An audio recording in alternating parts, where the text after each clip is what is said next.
Looking very good, very nice. Good morning, pineapple. Looking very good, very nice. Good morning, pineapple.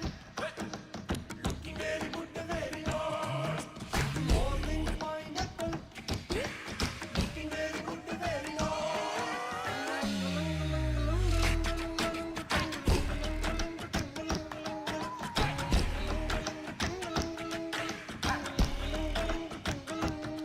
Good morning, pineapple. Looking very good, very nice. Good morning, pineapple. Looking very good, very nice. Good morning, pineapple. The best thing I heard from the president today is he's a fan of the filet-o-fish. That was the best thing you heard? The McDonald summit. It was just great. It's like, listen, Donald Trump, listen, Alencia, you're right about the messaging. When Trump, after the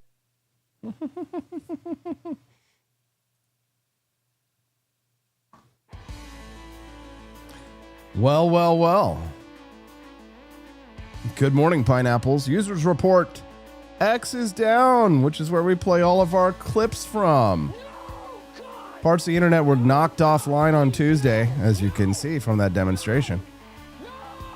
Visitors were met with internal server error on Cloudflare's network and told to please try again in a few minutes. Good morning, Suburban Dadcore, Drew Van Runkle, Quest Fanning, and more.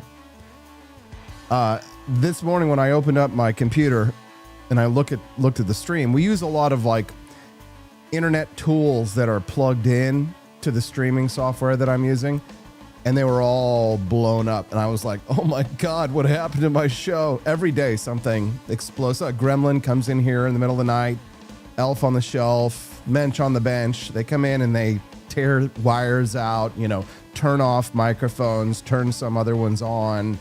But generally crap all over my board and my thing. It's the gremlins.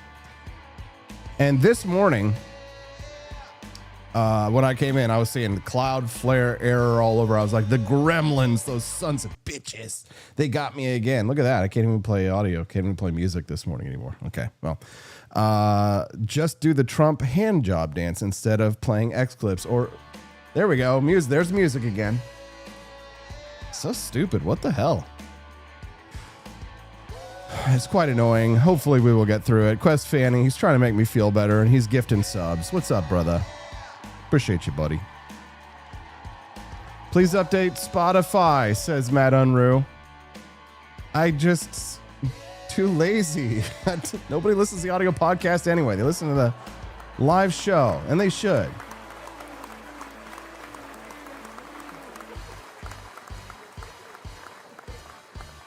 I've got clips I could show you. Looks like we're going to have to deal without them. Good morning. Welcome to the show. Today's Tuesday. Hope your coffee is strong. The internet is down. We got a paper down. What movie is that from? Internal service error. The internet is down. Cloudflare confirmed that it was probing the issue, saying Cloudflare is aware of and investigating an issue which potentially impacts multiple customers.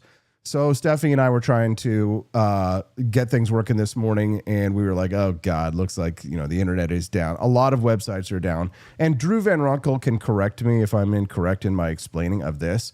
But Cloudflare is essentially a service where it's meant to protect websites from malicious traffic from, China, Nigeria, scammers, spammers. And so it acts as a filter. So most people, when they have their website set up, they have their website route through Cloudflare servers. Cloudflare ensures that the traffic is genuine, and then it sends it on. But if something happens to Cloudflare, then websites that use that service to protect their websites from malicious traffic all get screwed. So going to be a long day, says Drew Van Runkle, but today's the day. I do have topics and a million billion clips. There's no telling whether or not these clips are actually going to work. As a matter of fact, I was actually looking at the Griff shop this morning, and it must be that Shopify uses Cloudflare because I'm getting a little bit of challenges. So I would really appreciate it if everybody would head to the Griff shop this morning and just give it a test and just, buy some products and see, make sure it's working.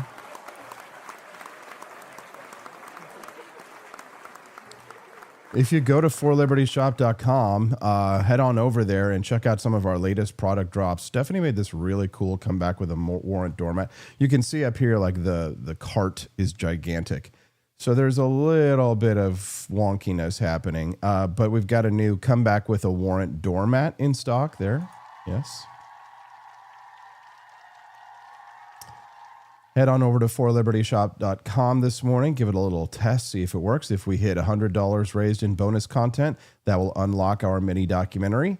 If we hit $150 raised this morning, that will hit our Great Grift Off Liberty Loot Live game show. And if we hit $200 today, I will sing us a song. It's the Piano Man.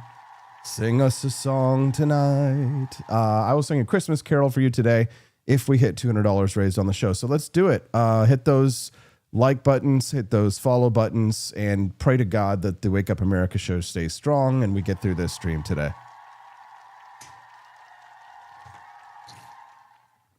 We'll keep morning.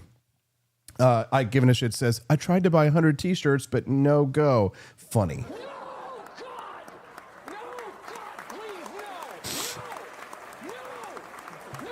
I wish. All right, guys, it's time to talk about the Christmas economy. The Christmas economy is bad this year, and it didn't have to be. The media is pretending it's not their fault for running cover for a lot of this, especially on the right-wing media, people who stood up and said, oh, well, this is going to be good for our economy. Turns out that when you screw up one angle in the economy, the inputs, then the outputs end up being more expensive. Yes. No, Sherlock. Yeah, that's what happens.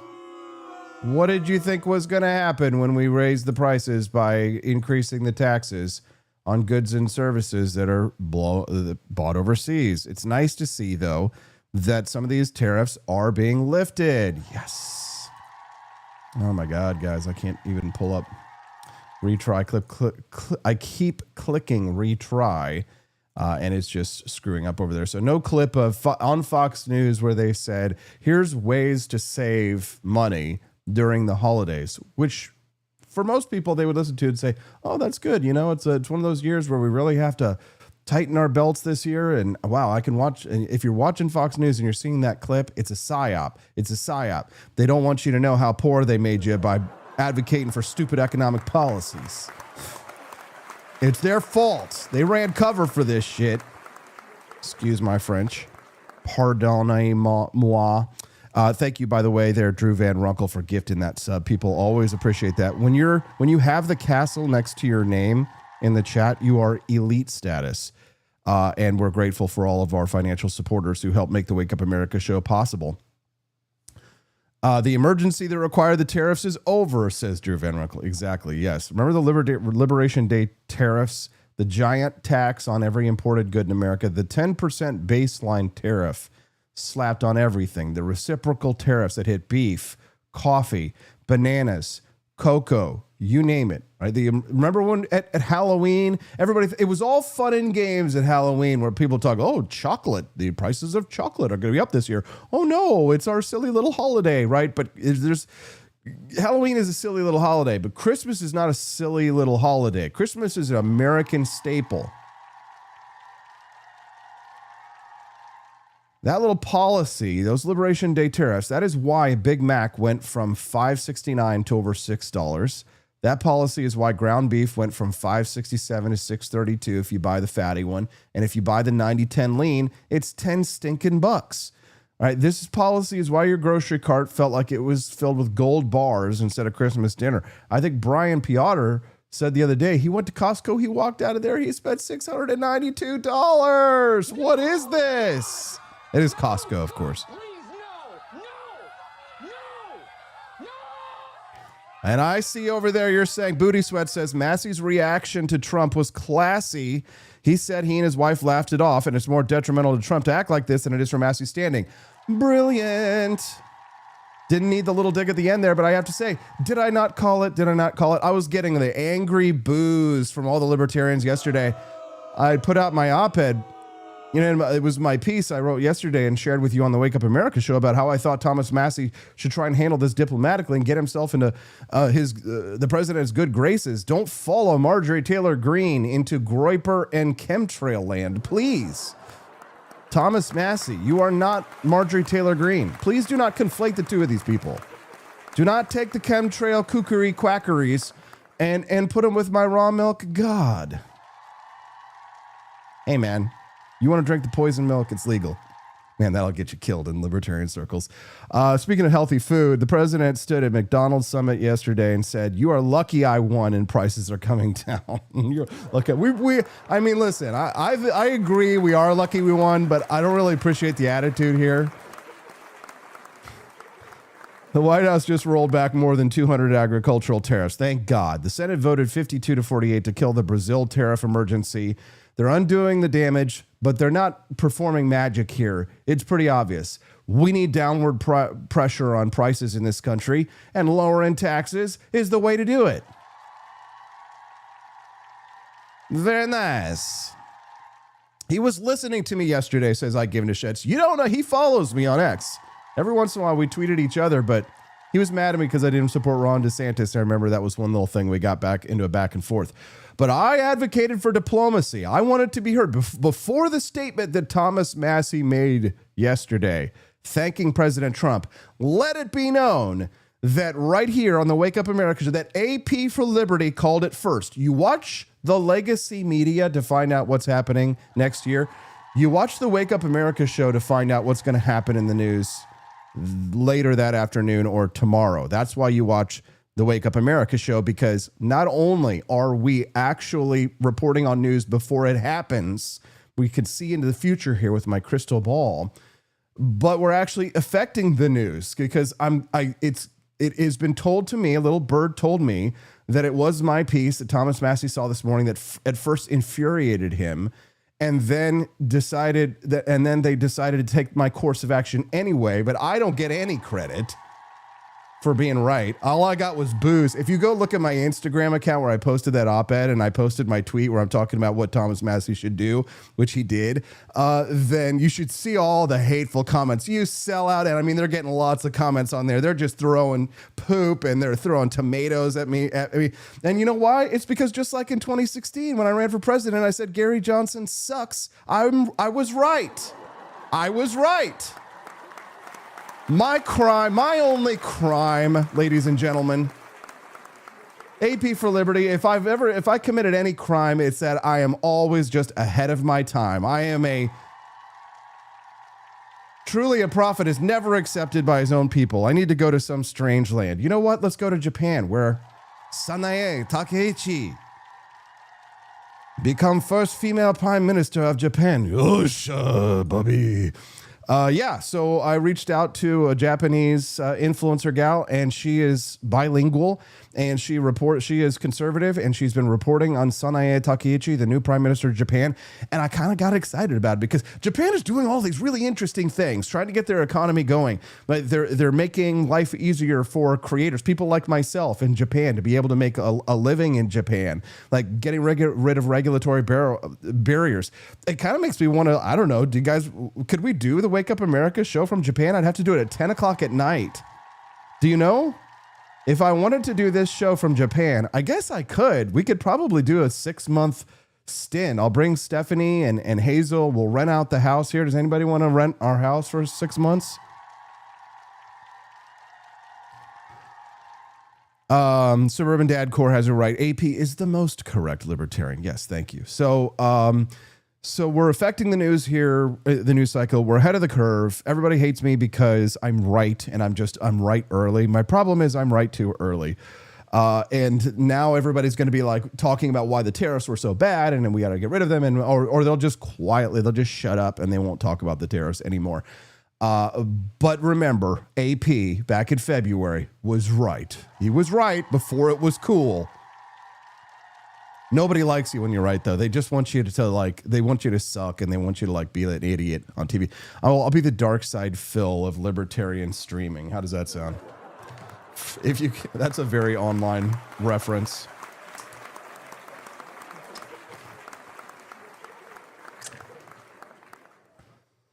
But we should not be we should not have to have a conversation about stretching our budgets over Christmas. This is America. We don't have to be poor. We can be a wealthy nation.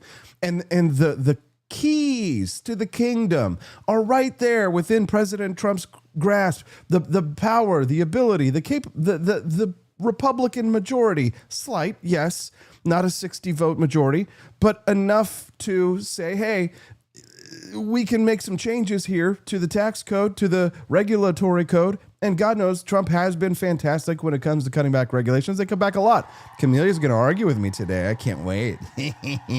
Camellia was not happy with my conversation with John Miltimore yesterday, where we talked about the Thomas Massie, Epstein files, Marjorie Taylor Greene. She was like, I'm starting to like Marjorie Taylor Greene. And I'm just kind of like, with that attitude, woman. Let's hear from her this morning, though, at 8 a.m. Central Time. It's going to be fun. 40 minutes from now, we'll have Camellia Peterson on the show. Guys, you got to get those Rumble rants rolling. Everybody's got to give $1, $2, $3, $4, $5 so we can get that bonus content unlocked. Today's, you've got to see it, guys. It's about another puppy side, a Lego mini documentary about an instance of puppy side, and it happened in Missouri.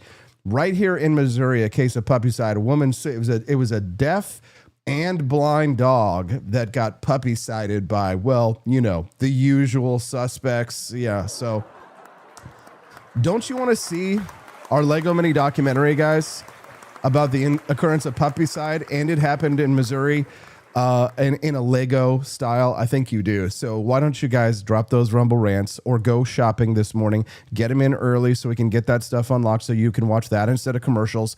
Go to forlibertyshop.com, guys, and get yourself a box of Martha's Mint coffee. It's seasonal, so it just doesn't last very long. And then when it's gone, it's gone. Yippee-ki-yay, mother hugger. This Christmas, one man's sweater will save the party. Our Now I Have a Machine Gun ho, ho, ho Christmas sweater. Everybody wants this sweater every year. We sell this thing like crazy.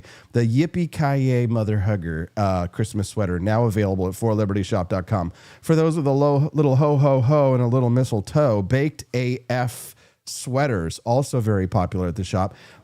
Camellia has the We the People earrings. You can be like Camellia. Guys, remember, buy 2 earrings and use the code buy 2 get 15. That's buy 2 get 15. And if you buy more than one product, use that code buy 2 get 15. You can see, or buy 2 save 15. It's right there in the product description, guys. Throw a hoodie and a box of coffee in there and type in that code, and you guys are going to get yourself a nice little discount. You want that come back with a warrant doormat? You don't have to pay full price. Just buy a box of coffee or something else with it. Use that code buy 2 save 15, and you'll save a lot of money. You'll unlock the bonus content. You'll watch that instead of commercials. What do you say?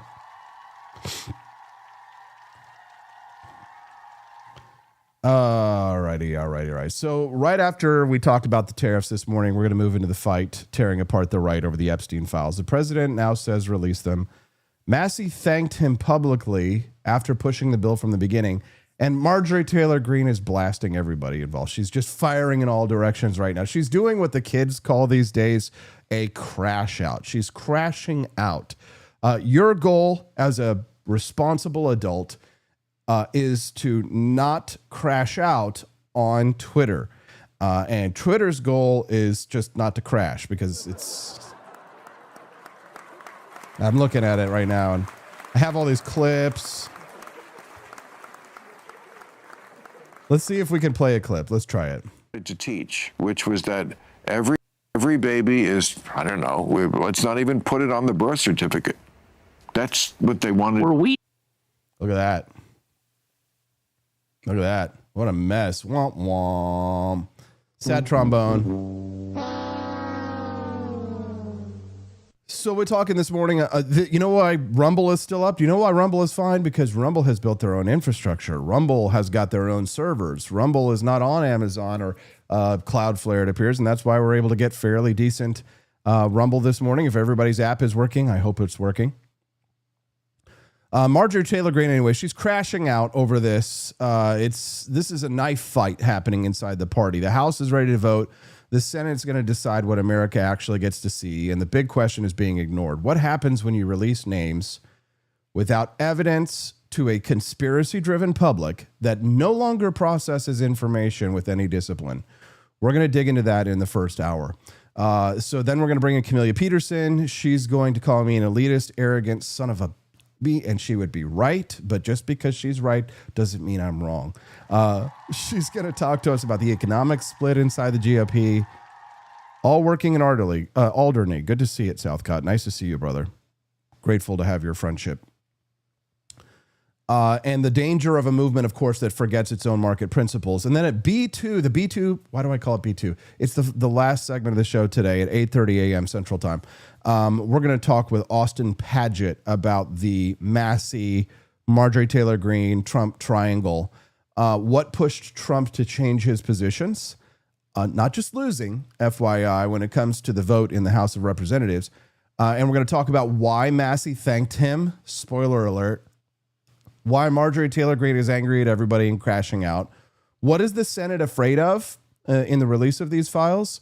And what this fight means for the future of transparency and the future of the Republican Party. And so let's not forget, guys, keep those Rumble rants rolling in and grab your Founding Flavors coffee at the Grift Shop. Let's settle in. The tariff story is first. I had so many fun clips to play for you about this, and the internet's broken. I can't. So let's just get started. All right, let's talk about something that needs to be said out loud and clear in daylight. No Instagram filter. It's not working anyway. Donald Trump told a room full of McDonald's owners, operators, and suppliers yesterday that Americans are so damn lucky he won the election. That was very irritating to me because while I agree, it's just not the right message for this time. And look, I get where he's coming from. He's proud, he's confident, and God knows the alternative. Kamala Harris would have been in economic category 5. But here's the uncomfortable truth. Americans could have been a lot luckier if we hadn't shoved a giant government crowbar into the gears of the economy in the form of Liberation Day tariffs. There's a lot of talk in the Republican Party right now about Pat Buchanan was right about everything. No, bitch, he was wrong. This is the failure of Buchananomics. And the man that he worked for, it's the success of Richard Nixon, Nixonomics. Because, listen, not Biden, not COVID, not weather, not the price of tartar sauce. And God, did I have a great tartar sauce clip for you this morning that I can't play. Trump was talking about that they need more tartar sauce on the filet of fish. CNN lost their crap over it. You heard me say this at the time. If you're a regular listener, from the Isle of Alderney, Paul Southcott to, Nara, Japan, where they might be listening to this show live right now. You heard me say this last year. You heard me say it in February. You heard me say it when the beef prices were rising. Who was covering the story? You heard me say it when the coffee prices skyrocketed. What was AP saying? Guys, get your orders in because we don't know if we're going to have to shoot up the prices. I just ate the cost, hoping that I would be able to keep my customers. And thankfully that was the right move. But you know what? All that did was hinder the growth of the For Liberty Network. It set us back. It hurt our business. And for years, for 20 years of my political career, I have warned that tariffs are taxes. They raise prices. They are the government pretending to be tough while shaking down its own citizens. And tariffs are what authoritarian regimes do when they run out of ideas.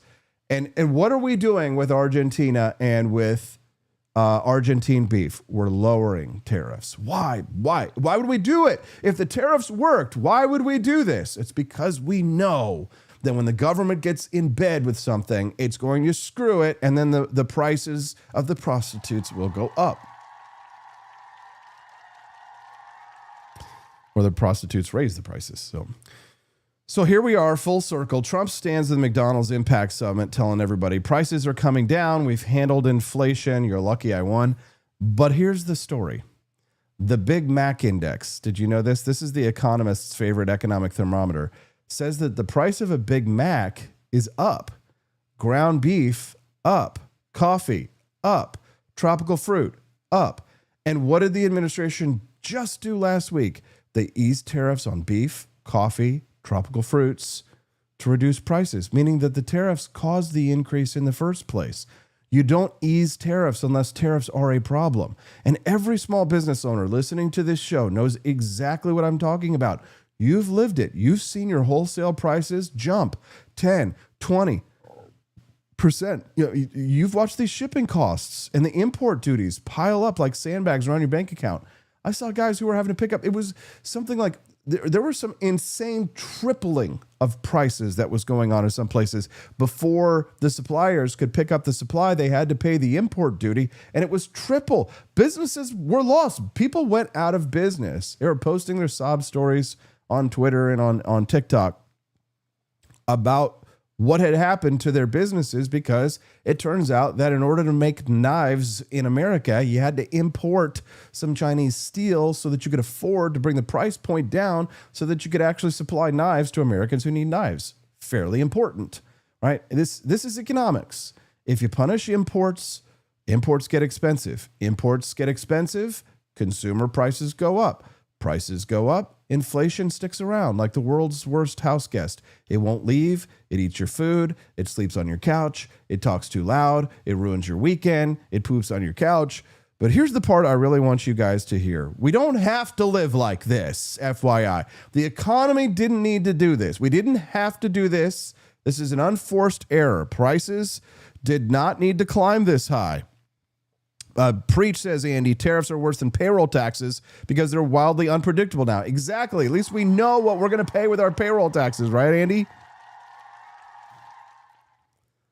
Prices didn't have to climb this high. Working Americans didn't need to be squeezed like lemons every time they walk into a grocery store. And how do we know this? How do we know that this is the case? Because halfway across the planet, in a country that was a punchline 40 years ago, Argentina, a libertarian named Javier Milei is running the American economic playbook, the one we abandoned. And he is absolutely kicking history in the teeth. Afuera! Inflation down, investment surging, businesses reopening, capital flowing, confidence rising, babies being made. And what did Milei do? He did everything America used to believe in. He cut taxes. He cut spending. He cut regulations. He killed protectionism. He said, let the market breathe and watch the people rise. Viva la libertad, carajo! And that's all it took. Just getting the government's asses out of the way, right? This is what we taught the world. This is our playbook, and they're notching up wins. And we sit here, I was watching Fox News yesterday. It was infuriating to me, especially because it was the type of news story that I know a normie is going to watch and say, shucks, I guess these are some good ways for me to save money this year for Christmas. And the normies, if you're watching or listening to the show, you are not a normie, by the way. Doesn't matter how old you are or if you have that accent, okay? I'm allowed. That's my culture, not a costume. I'm allowed to wear it, okay? Austin, why don't you have an accent? They sent me to finishing school. No, I had braces. But when I'm watching this news segment, Fox News reporting on how to save money at Christmas time, I'm like, this is the type of story that it's really spitting in our faces in many ways. Because it purports to be nice. It purports to be a helpful, useful story. And it is, right? And that's really what makes it more insidious, more dangerous. You run a story like that, it's because you guys know that the economy is not doing as hot as it should be doing, right? We shouldn't have to have these concerns. You shouldn't have to think twice before you buy a box of delicious Founding Flavors coffee. Don't think twice, just get it. Go into debt if you have to. Quest Fanning got his Hancock's Hazelnut and Martha's Mint yesterday. Curious your thoughts on the Hancock's Hazelnut, Quest. Don't forget, guys, it's so important to leave reviews. 5-star reviews only. Don't do a 4-star review if it's good, guys. Just do the 5-star review. All right, I know that feeling of like, oh, well, we can't give something perfection, but just remember that for all the people who are doing the 4-star reviews, there's one like boomer who didn't understand how to order something and order the wrong size, and then it got their package is really delivered, but they don't know that it's there, so they gave a 1-star review before they even realized that the package was in their mailbox and not on their front door or something. So just do the 5-star reviews, guys. It really matters. It really helps. But I give this Fox News segment 2 stars because what are they telling Americans? They're telling us to cut back. They're telling us to stretch our budgets. They're telling us to shop smart, clip coupons, turn down the thermostat like it's the 1950s. Meanwhile, Argentina is proving you don't have to live like a nation of legal frugal monks. You just need a government that gets the hell out of the way. And here's the kicker. The Senate just proved my point again. They're overturning tariffs. They're rolling back price hiking nonsense. They're doing the one thing Trump should have done from day one of this term, and that is to put downward pressure on prices by letting the markets breathe. We would not be in these problems if Elon Musk had stayed, if Thomas Massie and Trump had never gone to war with one another, if Marjorie Taylor Greene hadn't lost her shit and gone full Jewish space lasers, if we had just cut the budget, if Doge had been allowed to do their jobs, and we stayed focused on the economy, and we did what Republicans have been advocating for years, we would not be in this mess. We would not be where we are right now. This is an alternate history. We are living in an alternate future that did not have to exist, right? Of course, in that alternate timeline, I would have just been finishing off my second term as president of the United States. So I would have handed Trump a roaring economy. Itchy McGroin, we're glad you're here, brother, and I'm thankful that the McGroin community from our Dan Bongino friends over there have joined the Wake Up America show and become regular listeners. When I see you guys in here, it just makes me feel good because it feels like I'm on point. I definitely have a lot of respect for the Deputy FBI Director, Dan Bongino, and nobody's perfect, but I just think that he is a great American, and I'm thankful to have inherited, to some extent, a small portion of his audience. Great to see T-Mill22, Ike giving his shits, Itchy McGroin, Quest Fanning, Jimmy Joe Patty's here today, Drew Van Runkle, JJ4884, all of our special friends of freedom. Thanks, guys. We appreciate you. So, yeah, we should have been putting this kind of downward pressure on prices. We should have been letting markets breathe. And the Senate vote, that's the faint glimmer of a country remembering where prosperity comes from. Right. It doesn't come from tariffs. It doesn't come from price controls. It doesn't come from protectionist cosplay. It's not from strongman economics. Pat Buchanan wasn't right. Our power, our prosperity comes from liberty. That's it. It's from the freedom to choose, the freedom to trade. It's not hard. It's really simple. You just have to get the government out of the way. You just have to allow competition. You have to have open markets. You have to give consumers the power that they deserve.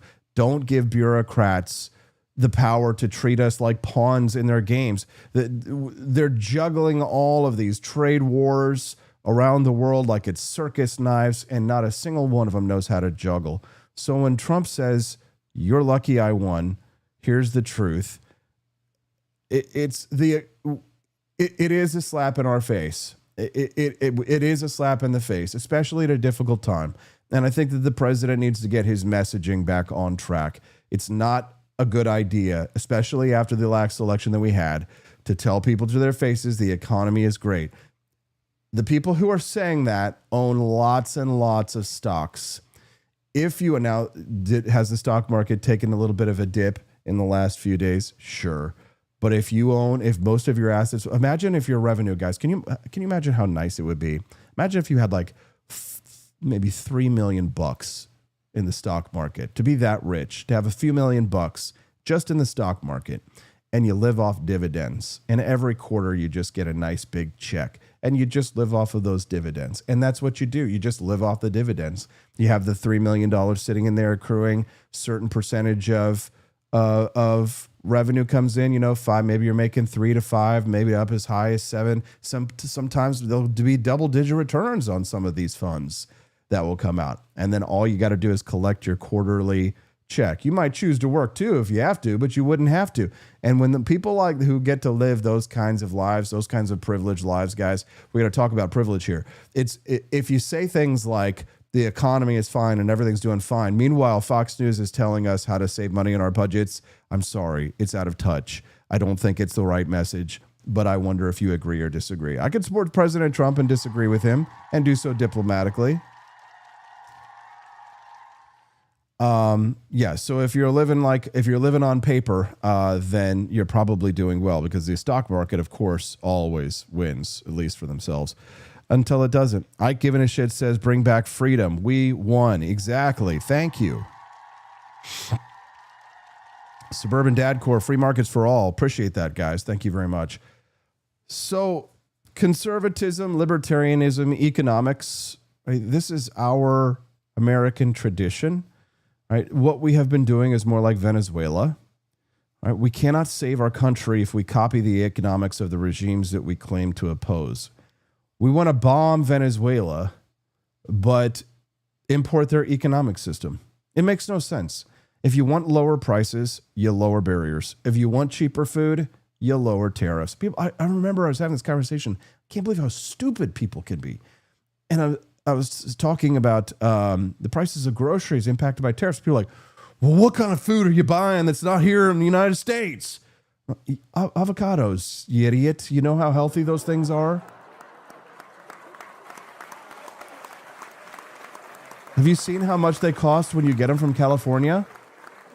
Yeah, avocados. Or what about bananas, right? The healthy food that you feed your kids, right? Do you have children? Do you feed them food? Well, I just feed them the donuts in the morning for breakfast. I just feed them, applesauce or whatever you feed your kids. What is it? What do people feed their children that lowers their IQs and leads to adults who say things like, what kind of food are you buying that's not from America?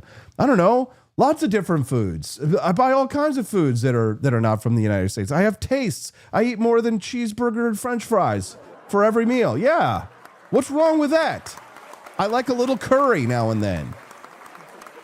My ding dong, Charlie. It's the Wake Up America show. I'm your host, Austin Peterson. Cellblock says we're supposed to be getting all this money from other countries in tariffs. Meanwhile, $500 billion is leaving the market. What the hell is going on? Exactly. Thank you. BB for Liberty says the one without the cancerous dies. Cap'n Crunch, says John and Casey. Right. So the messaging, not good. We shouldn't be following the economic policy of Nicolas Maduro of Venezuela. We should be following the policy of Javier Milei of Argentina, because that's our policy. We wrote it. It was our playbook. It's our plan. Listen, the American right is losing its economic identity. We are forgetting who we are. We are forgetting what prosperity requires.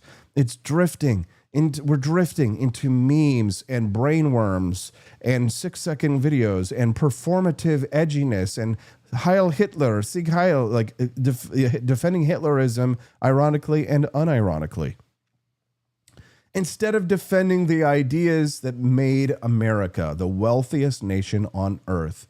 America is a powerful nation because America is a wealthy nation. Wealthier people are more powerful people. Starseed Y2T says smashed bananas over on YouTube. I love seeing names and faces of people over on YouTube. I pulled up the live chat on the screen. Rumble seems to be working fine this morning. And we even see people who are over on YouTube this morning. If you are watching us on YouTube, we're not big fans of YouTube because they don't like us. They've demonetized me over there. So we are a Rumble first community. And Starseed, if you would make the jump, we'd love to meet you over in the chat. Please come join us over at Rumble. Rumble.com/AP for Liberty. It's not even great to necessarily watch the show on X, which I know a lot of people do. But if you're over on X, you need to come over here to rumble.com/AP for Liberty so you can participate in the comment section. Listen, we have a cultural problem inside the right. We have been drifting away from economic sanity and towards what I would call an aesthetic radicalism. And if we lose this battle, then winning on tariffs won't matter because the culture is going to rot the economics and the economics will rot the country. I'd love to hear your thoughts on this. You can send us text at 573-319-1586. That's 573-319-1586. The internet's been down this morning. We've been having all kinds of struggles and problems. I'm not able to play clips for you right now. unfortunately, just because when I go over to Twitter, it's just not playing clips appropriately. So hopefully we can get through it this morning, but please do bear with me if there are issues with the internet, just because normally I would be playing clips and it would be a lot more entertaining because I would be showing you funny things.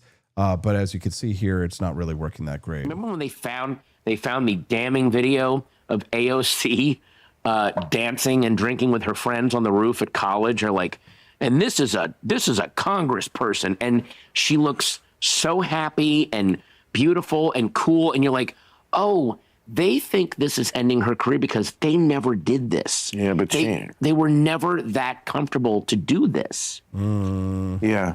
And No. if she had some deprogramming, she could be such a fantastic candidate. What do you mean deprogramming? It's working.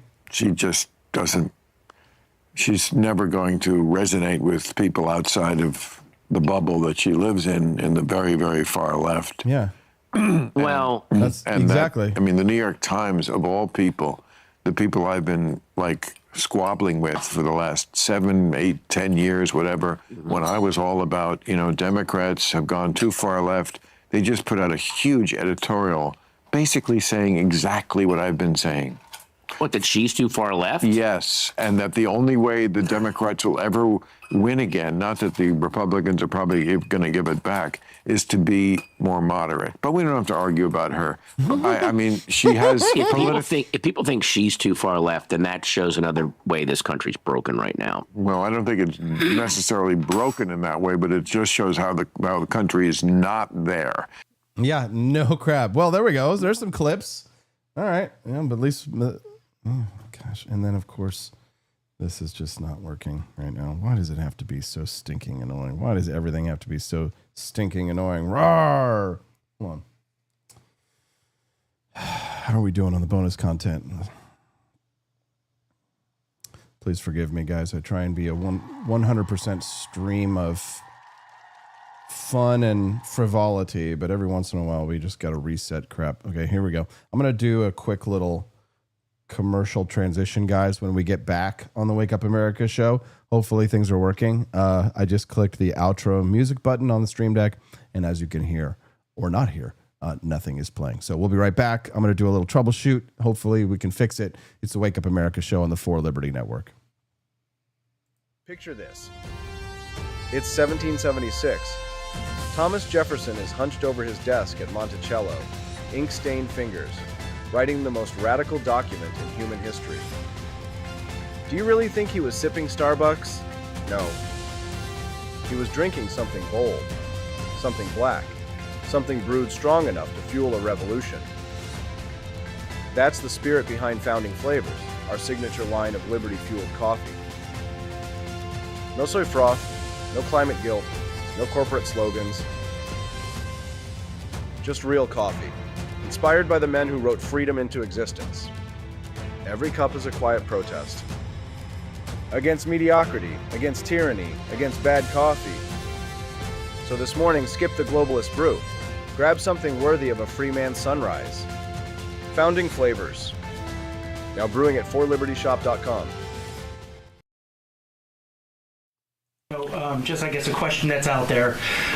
Why wouldn't they have been released the last 4 years when President Biden was in office? Well, that's the question every American is asking. Or not every American, but so many Americans are asking. What the hell is he hiding? Why doesn't he want them released? Senator, on that note, just, I guess, a question that's out there. Why wouldn't they have been released the last 4 years when President Biden was in office? Well, that's the question every American is asking. Or not every American, but so many Americans are asking. What the hell is he hiding? What is Joe Biden hiding? Chucky boy. There we go. Look at that. A clip worked.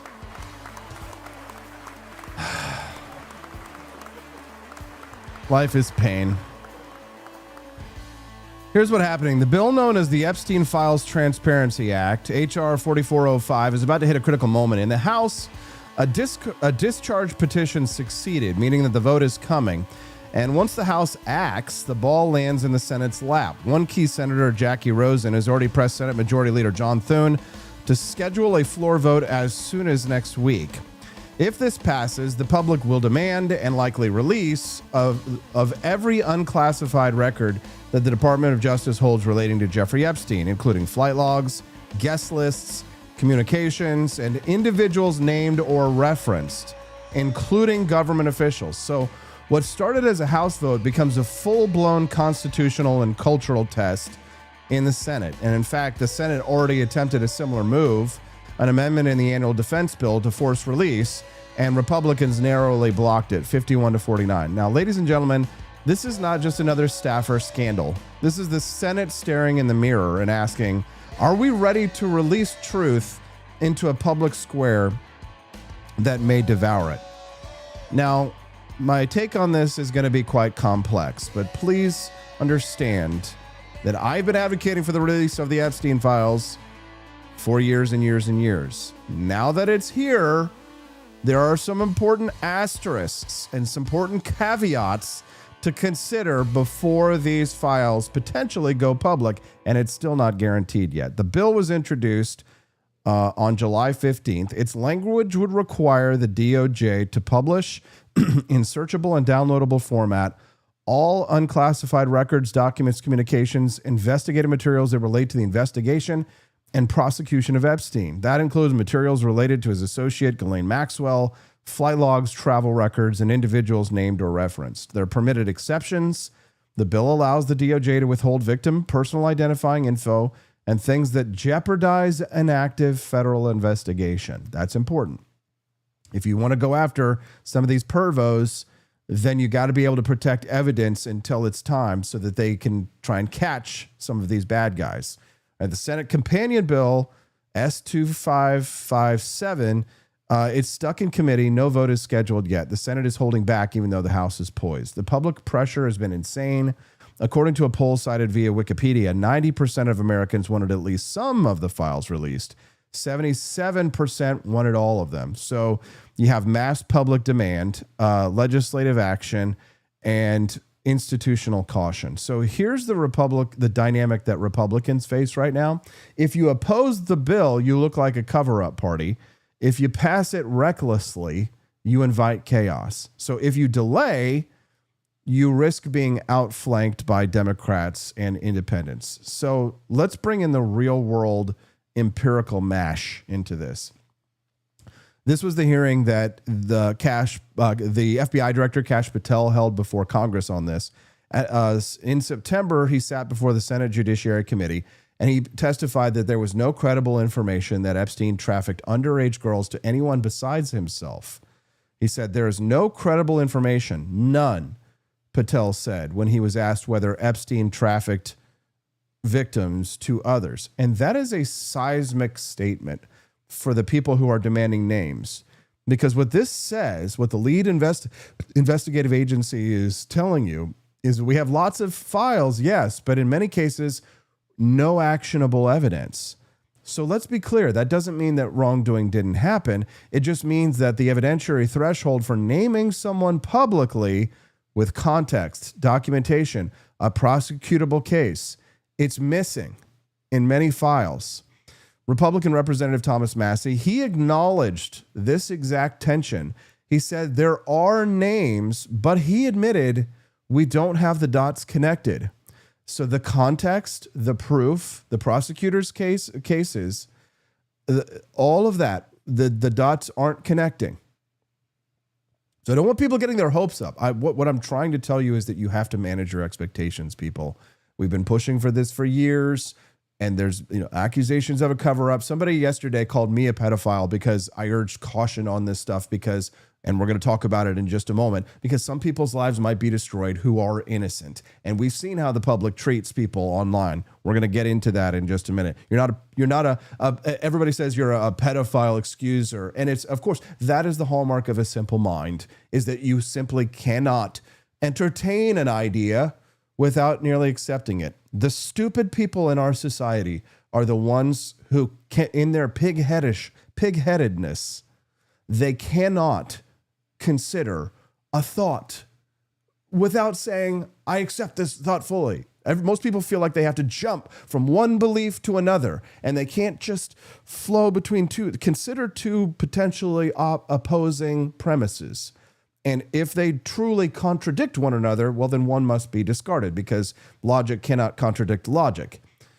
But maybe they don't contradict. Maybe when we stare at an abstraction, right, we bring the cube up into we consider that it is not just two-dimensional space, that while we're looking at a two-dimensional space, it exists in 3 dimensions. 1, 2, 3, 4, 5, 6, 7, 8, 9, 10, 11, 12. So the question becomes, the asterisk in this is, what happens when you publish names divorced from context? What happens when the public starved for scandal, and people love scandals? They want this to be the thing that leads the newspapers for the next 2-3 years. What happens when we give it to an uninformed, pig-headed public and they don't know how to process the information? Well, they call for the heads of people who may or may not be guilty. The risk of a raw release in a digital age. Here it is. We're going to have Camellia here soon. This is where the rubber meets the road. You've got a list of names, plus a public that treats allegations as convictions. You have seen this over and over again. As the accusation is the evidence, right? And social media, of course, rewards that with the outrage over accuracy. As a matter of fact, I saw this example just yesterday when people went mega viral. It was a Google map showing the 48 new mosques that have been built in Texas in the last year. I couldn't find evidence of that. It was a very convincing video. It showed little dots on in Texas of all of the mosques. 48 new mosques, guys. I couldn't confirm it. Now, it's not to say that it isn't true. It might be true. But normally, I'm an investigator, reporter. This is my job. I could find something out right away. And something like this, it could be true, but it definitely deserves more digging. But it's an asterisk. But it didn't matter. Everybody just immediately accepted it as true. This is Mark Twain, fellow Missourian. The lie goes around the world twice before the truth has time to get on shoes. And here I am, and I know you're going to throw tomatoes. They're calling me a pedophile protector. They're throwing tomatoes because I'm urging caution. I'm urging caution on how the public reacts to this information before we start hanging people out, before we take people and start hanging them. Just remember that people are innocent until proven guilty. You list a name of 200, 300 people, right? One of them is a business guy who flew on a plane with Epstein, let's say. Another is a scientist who met Epstein at a charity event. Another is a politician who donated to an Epstein-linked foundation, but claims he didn't know about the trafficking. Now, in the old days, before the social media outrage machine, a journalist would dig, evidence would build, nuance would emerge. But today, the moment a name leaks, his house is out there. People are giving him death threats. People, you don't know what this is like. I've had this stuff happen to me where you get targeted, you get death threats. I have to experience this in my own home. Right? The people, because the outrage mob, when Harry Sisson posted about my shoe business and all the Occupy Democrats were coming at me, right, I have to fear for my physical safety. I'd done nothing wrong. Literally just had an opinion. Imagine being credibly accused, and I say credibly accused. That's not a very high standard of evidence, right? What about uncredibly accused? If you stand accused because your name's associated with these things and you did nothing, right? Somebody's going to get hurt, right? You're going to have a Pizzagate where the guy shows up with the rifle and does some things based on the word of some lunatic influencer who didn't have the responsibility to put the asterisk above the story, to remind you that credibly accused does not mean guilty beyond a shadow of a doubt. So we already have proof of how bad this gets because the DOJ once released about 33 pages related to Epstein and the impact was minimal. Imagine the full unredacted list. So let's toss about the consequences. Victims who do not want their names released, they're going to get exposed anyway. Someone sees their name, they're innocent, they get harassed, possibly attacked, maybe murdered. A prosecution is in play, but now the evidence leaked publicly. The key witness is spooked now, and the case falls apart. Or a political faction weaponizes the list assaults, threats, vigilante attempts. Here's the framing. Transparency is meaningful when it's linked to rule of law and due process. Releasing raw data without guardrails will violate both of those. We don't care. Fine, let's release the list. But just remember that we used to have these things called innocent until proven guilty in this country. So before you go off and start hanging people, just remember that. All right. Now, for the political side, we all have to understand the stakes from this. Donald Trump flipped, and the political cost of being the party that blocks the Epstein files was just too huge. But I would like to remind everyone that Donald Trump at no point has ever been even credibly accused. He's been accused, but never credibly accused. But some other people, their names have been listed, and they were, in my opinion, credibly accused.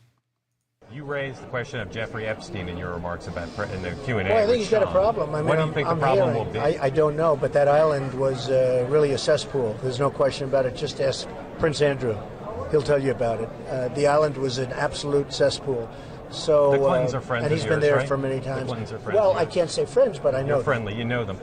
They play at my clubs a lot. I have clubs, and everybody likes to play at my clubs. Are you saying there's a political problem for her if she runs for president? It could be a political problem. Look, he could be a political problem. Right now, he's Teflon, and right now, maybe not. But he could end up being a political problem. That's one question. You raised the question of Jeffrey Epstein in your remarks. So there you go. Let's hear from Camellia Peterson about that and more. We'll be right back. It's the Wake Up America show, and you're watching the For Liberty Network. Keep those Rumble rants flowing, guys.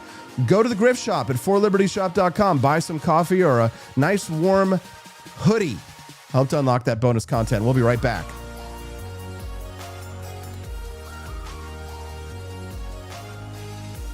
Imagine bringing George Washington back to life. Just to explain that in 2025, men can get pregnant, waving an American flag might offend someone, and our government is $34 trillion in debt. But that's not all, George. We have Drag Queen Story Hour for toddlers. Pronouns are mandatory. And Harvard can't define woman. Oh. And we send billions to Ukraine but can't fix potholes in Ohio. Just normal modern empire stuff. I'm sure he'd be totally cool with it. Right after he finishes reloading. He didn't cross the Delaware for this nonsense, but you can carry on the fight with gear that would have made King George cry. Shop bold, shop free, shop forlibertyshop.com.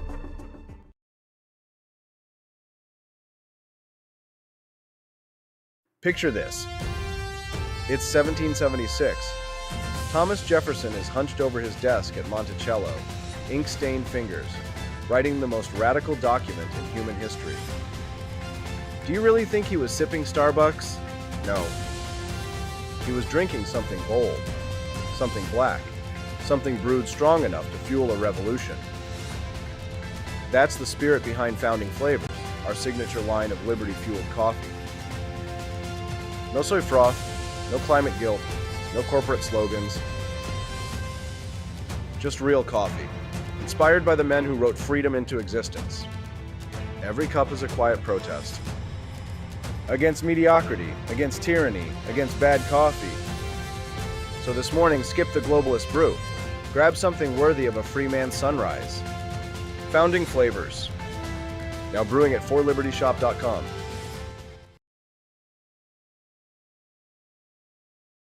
When the Founding Fathers dreamed of liberty, they forgot one thing: coffee.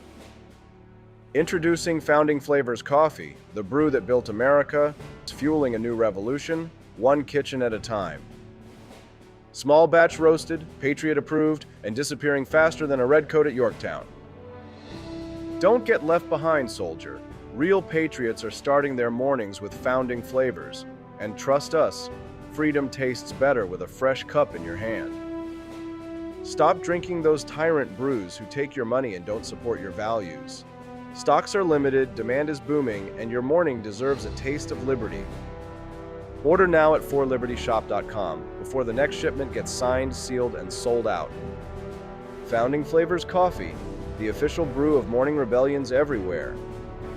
Get yours at forlibertyshop.com.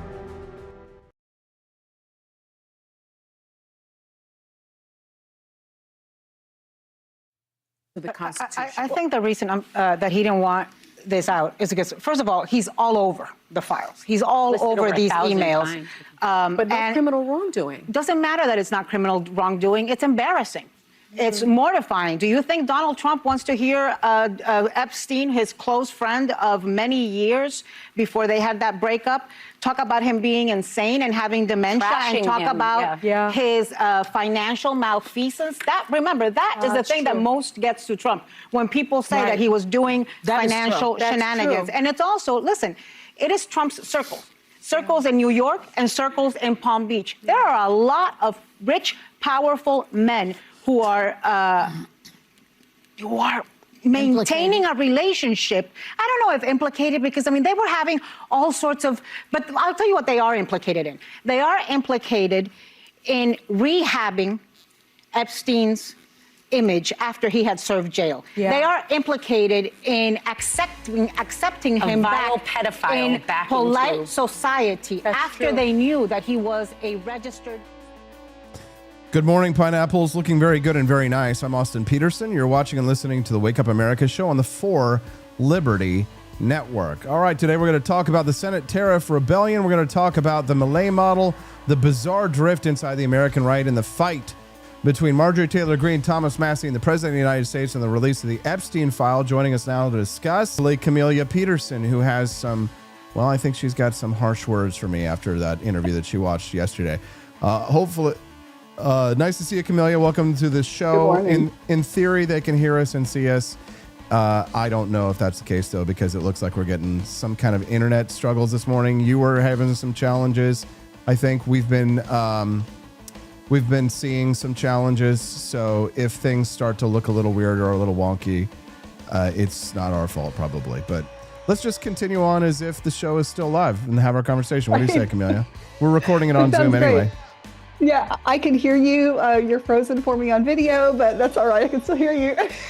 Yeah, it looks like it's like starting to clear up. So it just could be a little bit of wonkiness in the feed, but we'll just keep going. Let's just keep going. So, Camellia, yesterday I could hear your teeth grinding when you were here, all the way from wherever you were, because the conversation I was having with John Miltimore about the whole Thomas Massie, Marjorie Taylor Greene, Donald Trump dust-up, and you were even saying how much you really admired Marjorie Taylor Greene as she's crashing out, going full grape tard, chemtrail kooky, and you found yourself finding a new respect for the Jewish space lasers.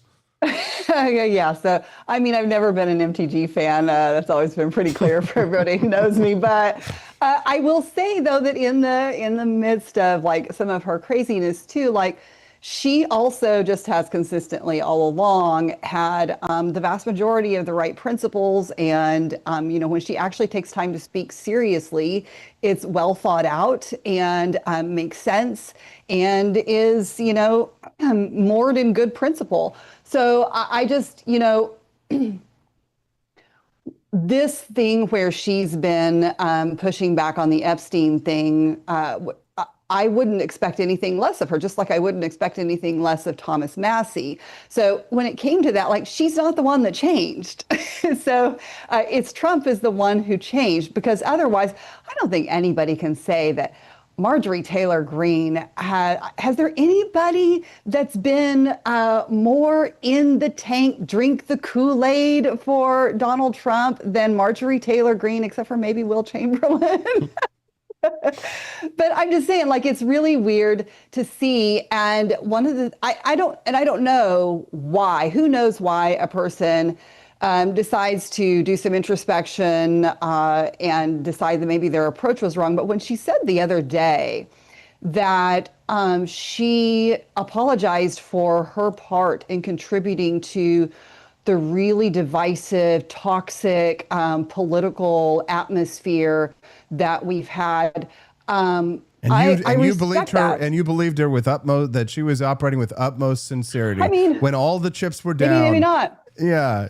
What gave you the impression that when her back was to the wall and all the bayonets were to her throat, that she wouldn't say or do anything when she had just been completely abandoned by the person who she had spent her entire career depending on? I guess, but I mean, like, I don't know who has her back if she does that. I mean, if you're saying the Democrats have her back, she would have to flip-flop on a lot more things for the Democrats to have her back at all. So I don't know, you can only, for the most part, take people at their word. I do know that she has seemed to be more honest in the face of ridicule than, say, our current administration. Our current administration has been blatantly lying to us on a daily basis. I mean, I'm for the love of the future of our country, I would love a list of all of the things that they have done that have been libertarian and good besides freeing Ross Ulbricht and Roger Ver this year, because I think they're there, but they get so lost in all of the nonsense because, the Trump administration cannot control, it seems like, the narrative, or maybe they just maybe they choose to highlight all of the nonsense that creates the chaos that actually is decreasing our chances in 2026. I don't understand it at all. And I think it's why a lot of people are starting to get really black-pilled on things. And people like MTG and Massie start to look a lot more favorable because they appear at least to be more honest and direct with the American people. Like, it just is, that's the perception. Okay. Well, forgive me if I say I'm very offended at the idea of putting Thomas Massie on the same level as Marjorie Taylor Greene. I've heard Marjorie Taylor Greene. Yeah, wouldn't either. Yeah, I think it's a mistake to put them in the same camp. And I think it's offensive to us. And I think it's actually a humongous tactical mistake and practical political mistake as well, because Trump is gunning for Thomas Massie. And there's an arrogance amongst people, Massie and his supporters, that they are perfectly safe in their own district because they have won before with massive margins. And while that might be true, the past is no indication necessarily of the future. And I don't want Thomas Massie to lose. He was almost the head of the U.S. Department of Agriculture. And if he had played his cards right, our country would be in a much better place right now. But the fact is that we are a minority faction, people like ourselves, within the Republican Party. And what I don't see, Camellia, is I don't see any Sun Tzu strategy. There are ways to win conflicts when you're a minority party to beat larger armies, to win. And I don't see any of those tactics being deployed by people who we care about, because it would require people to do things like what Angela McArdle had to do, which was be a member of the Libertarian Party and openly basically support Donald Trump while her own party is ripping her apart and destroying her. It would require people to make sacrifices of their ego and of potentially their position and of even their careers. There's very little risk being taken upon from someone who says, well, I'm safe in my district, so I'll just continue to attack you. While I claim to be an elected representative, he's really supposed to be speaking for his own constituents, but he does speak for the broader liberty movement. And do you really want to spend the next 3 years toiling away in obscurity, Camellia? Or do you want to get in the game and play ball and move the football down the field? Which is why I think it was wise for Thomas Massie to take my advice, which he appears to have done, and say, thank you, Mr. President, and be kind to him. But we should let Marjorie Taylor Greene crash out and go and build her house on the Groypers and the chemtrailers. And Thomas Massie should get back in the president's good graces. Do you agree? Agreed. And don't get me wrong. I don't put Massie and MTG into the same boat. Like, MTG's kind of been off the rails for a long time. I think I can appreciate some things about her while vastly disagreeing on many things. I don't agree with Massie on every single thing under the sun, right? However, I will say, it doesn't surprise me at all that Massie thanked Trump for seeing things his way. And by the way, his post when he did that and the screenshot of the article he was doing, I would have to bring it up to look to see the exact wording. But it was very kind of a backhanded, thank you, right? I mean, it was very much pointing out that he was right all along, and thanks for getting on board, Mr. President. Well, he's right to do that, but he didn't jam his thumb in his eye. You know, No. a backhanded compliment perhaps, but he didn't spike the football in his face. That's right. Which is exactly what I recommended right before he took my advice. And this is not here. And here's the thing, like when you say, as far as the tactics, do we not remember when Rand Paul was like the Trump whisperer? Yes. And there was a time when Massie was really in Trump's good graces as well. Yes. And praised it, like those times. But how do you I don't know that you can do that and maintain that, because everybody always missteps somewhere. Your only option. Now I can think of a couple of people right now that I respect that have been in favor with the Trump administration, who have managed so far to keep themselves out of the line of fire by just not saying anything. And so the problem is like, how long do you just not say anything? Like, that's 3 not going to years. save you forever. 3 years. I mean, yeah, like, okay. Yeah, 3 years. Yeah. You have to fight. If you're a smaller force, if you're not as powerful, and Trump's in charge, Trump is the warlord. He has all of the cards. So if you're a smaller force, you have to be more tactical, and you've got to be more mobile. You've got to operate. And in small ways, you've got to go after small victories here and there. You can't take on the big kahuna and run straight. I mean, how long are our libertarian leaders, Camellia, and conservative leaders, how long are they going to ask us, people like you and I, we're frontline soldiers here, right? How long are they going to ask people like us to continue to walk straight into machine gun fire, right? How much are they going to ask us to do it? Why? To defend, Thomas Massie's new wife, right? Is that what we're supposed to spend our political capital fighting and defending? They're fighting over it, so we're supposed to get on with that too. I don't understand why you can't sometimes just shut up, right? Just, don't say anything, right? There's no need to expend political capital. How long can we do it? 2 or 3 years? We can't do that for the good of our country. We can't say we don't need to fight every single fight that comes our way. We don't stop to kick every barking dog. We pick our battles. Isn't that a smarter way to handle these kinds of challenges that we're faced with? Yes, but it's not acceptable to not say anything anymore either. Like, the political culture demands that you take a position, right? And the thing is, to me, this is a much broader issue than just, the Trump administration. I think Trump has been a reflection of the direction society has been going. So my concern is much deeper and broader than just him. Like, I think that while you do need a disruptor from time to time, that this is also unsustainable. So the question is like, where are we turning next? And this is where I wonder, if people like Massie, like, do they just shut up and not say anything, and then nobody knows who they are come next year? Sometimes, yes. I'm not saying all of the time, but he has made the Epstein files, for better or for worse, his signature issue. And I think that in part it's something that he's done not just out of principle, but I think he's done it as a tactic of political survival.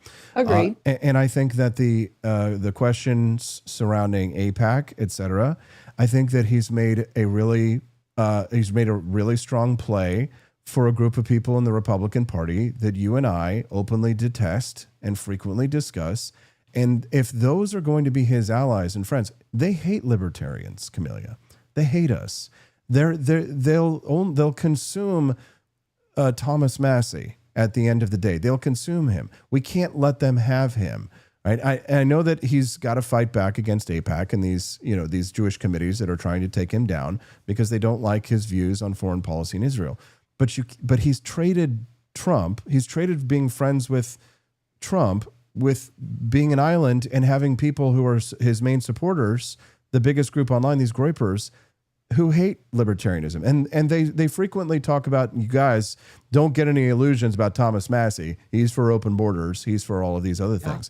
So, I mean, even from a big picture perspective, Camellia, it doesn't make sense. It doesn't make sense. If here's the thing, and then when the Epstein files come out, Camellia, and then what? What happens when it's a big nothing burger? What happens when there's no prosecutable information? There'll be outrage mobs who will destroy the lives of people who may be innocent. and then nobody would be prosecuted. And then what will a Thomas Massie have done? Built up an army of groypers, made an enemy of the president of the United States, and then in the next 3 years, guess how many bills Thomas Massie continues to pass? This is the future. I'm telling you, it's the ghost of Christmas future. I'm telling you about the future of what could happen. But there are better scenarios, Camellia. Are there not? Are there better possible futures? Maybe. I think this is a real issue with, we're quickly entering lame duck mode here. I mean, it will come very quickly in the next year. And so the question will be how everyone responds to that. And the problem is that over the last week or two, I have watched people who are diehard Trump supporters watch all of this stuff with Marjorie Taylor Greene, watch all of this stuff with the Epstein files, watch all of this stuff with the H-1B visas, like on and on and on. And they're all of a sudden, they're like, I didn't vote for this. And they're turning on him. And so, my concern is that there are so many unforced errors that the question is what do you do with that? Because if we normalize, we're headed down a very authoritarian path, because the strategy seems to be now that two wrongs make a right, and the end definitely justifies the means. So we're going to grow government. We're going to grow authoritarianism in the name of fighting the left. And in the end, we don't have a better economy. Something that was pointed out, by the way, is a little off track, but something was pointed out yesterday that I hadn't really thought about, but happens so many of the times, is that we're actually growing. The more we add on things like these tariffs and whatnot, we are growing the administrative state in the process of having to administer all of those things. And that's what happens at your local level too. When you talk about things like personal property taxes, nobody ever calculates how you grow government in having to administer all of those kind of things. And so the cost of doing that very often nearly outweighs what you're bringing in. So I'm not saying that's the case with the tariffs, but I think that there's so many bad policies that are constantly coming left and right that I just don't know how you shut up and say nothing. Yeah, it's not that you don't that you say nothing, but it is wise sometimes to keep your mouth shut and to let the devil pass you over, to put a little lamb's blood on the lentil and let the angel of death pass you by. You live to fight another day. Every day I see people martyring themselves. Every day I see people crashing out. Every day I see people pulling a Marjorie Taylor Greene. It was an unforced error. It didn't have to happen. She didn't have to be in the situation that she did. Her problems, everybody wants to blame Trump. Trump is, in terms of consistency, people are like, oh, he's crazy, he's wild, he does all these kinds of things.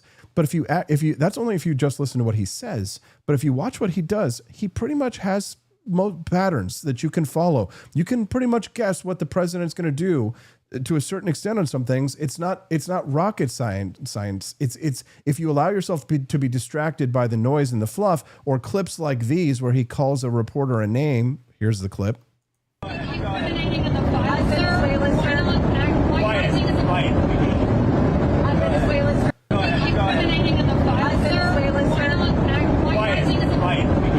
He turned and looked at Jennifer Phillips in the Air Force One and said, "Quiet, piggy." Well, I couldn't hear that, but I heard the quiet, but I didn't hear what the name was. He was talking to a reporter. He said, "Quiet, piggy." So, if now there's gonna be news articles written. There's gonna be so much written about it. People are gonna hear that clip. They're on the news. They're gonna play it. They're gonna talk about it. But what is it? Sound and fury, signaling nothing. It is a tempest in a teapot. It doesn't change anything. It's a distraction from what's really going on. And it's one hand is saying piggy and the other hand is little piggy that is going to the market. And so Trump's behavior is predictable, but because people are always distracted by the flash and they miss the substance. And part of that is that you have to find a quietness within yourself in order to, you have to find a little bit of quietness in yourself in order to be able to shut out what is the noise and to find the signal of what's really happening, which is why I'm starting to really nail down. I'm actually starting to like Trump more. the more I learn, because I'm like, wow, there's a consistency here. Now it's it's not easy to see. It's easy to get distracted by things, but Camellia, if you have that information, then it's possible to act on it. And what I mean is, and this is what I said yesterday, is that Massie should thank the president and share some of the credit with him in order to get back in his good graces, because he should do the one thing that nobody expects, and that is go immediately to the president, patch things up, say, let's get this done together, Mr. President, give him some of the glory, give him what he wants, right? Some respect. And if he does, then instead of running a primary opponent against him and having some of his top lieutenants like Chris LaCivita and another unnamed person who's working down there, I can't remember, unnamed because I can't remember, but he'll stop that primary challenge in its tracks. And maybe, just maybe, he might be able to do some things. Thomas Massie might be able to do some things the next 3 years. That's the future that I'm casting about. But it's only if you can understand the patterns and put these things into place. Only if you know when to keep your mouth shut. Am I taking crazy pills here, Camellia, or am I making sense? I think you're trying to make the best of a less than ideal situation. And here's what I would say. Yeah. Perception is everything. And the problem is that most people are not going to think through and process that like you just did. They are going to see what is constantly coming at them. And those are the people that are voting. They're not spending they don't spend all of their time with their heads in this stuff like we do. And so I like that's why like perception is everything. It's the same with the economy, frankly. Like the economy can be doing reasonably well, but if people still feel like that their money is not going as far, then they will feel like everything is dire, even if the facts are going the other way. So now it's very true that the economy is not good. I don't think that's a matter of perception right now. Perception equals reality at this point in most ways. However, like when it comes to these things, like most people, you've got people in different camps here. You've obviously got the people who just have TDS and they're ridiculous. You can't reason with them, right? But you also have people on the opposite end who say things like, you know, he was willing to take a bullet for us, so I trust him with everything, no matter what he says. He has my, like, I've seen people saying this. Right, trust the plan. And so, like, here's the thing. Like, I think people want to ascribe qualities to someone based on something that happens to them, and thinking that he reacted like no other president would react. It's a Messiah complex. It's a Messiah complex. You have all these other people in the middle who, you know, see all the chaos and the confusion. They're becoming discouraged. And so, like, that's my real concern going into 2026, and also just what we normalize in our culture. What about Ronald? Let's talk about Ronald Reagan for a second. No, we're not getting into Ronald Reagan. It's 8:25. I love Ronald Reagan, but we're not going back to the 1980s this morning, okay? There is a difference in approach. And I think that there's this idea that statesmanship equals weakness, but Trump it's not. Trump did not make this world, okay?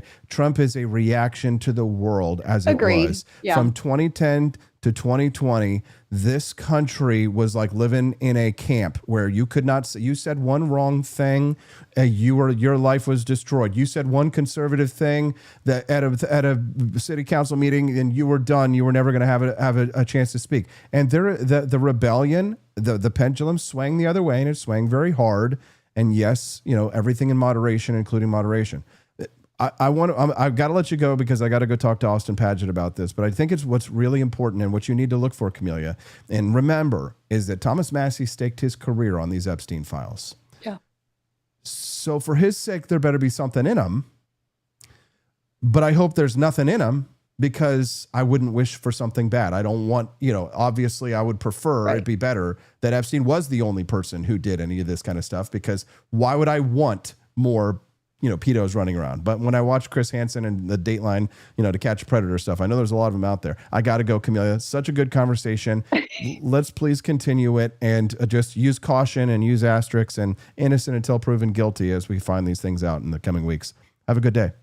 All right. Have a great day, everyone. Bye. Budget, budget, budget. You need a plan. Also remember, adults don't need gifts, okay? Focus on the people in your life who are age 3 to 18. Grandma doesn't need slippers. If they don't live by you, don't get them a gift. Now's not the time to spend and break the bank sending packages across the country, Dana. Focus on the people in your life, ages 3 to 18. That's my 30 seconds for. Excuse me, grandma doesn't need slippers? Are we at the grandma doesn't need slippers phase of making America great again? Austin Padgett's going to be here with us soon, guys. Let's get that bonus content unlocked. I don't want you guys to miss today's puppy side video. Oh, wrong button. There we go. The Lego mini documentary awaits for you to unlock at the $100 level. Go shopping at the Grift Shop. Head over to forlibertyshop.com, guys. Buy 2 boxes of Founding Flavors coffee. You save $3. Buy 3 boxes. Save $7. 4 boxes, save $12. So buy a bunch of coffee. We'll be right back. It's the Wake Up America show. When the Founding Fathers dreamed of liberty, they forgot one thing: coffee. Introducing Founding Flavors Coffee, the brew that built America, and the brew that's fueling a new revolution, one kitchen at a time. Small batch roasted, Patriot approved, and disappearing faster than a red coat at Yorktown.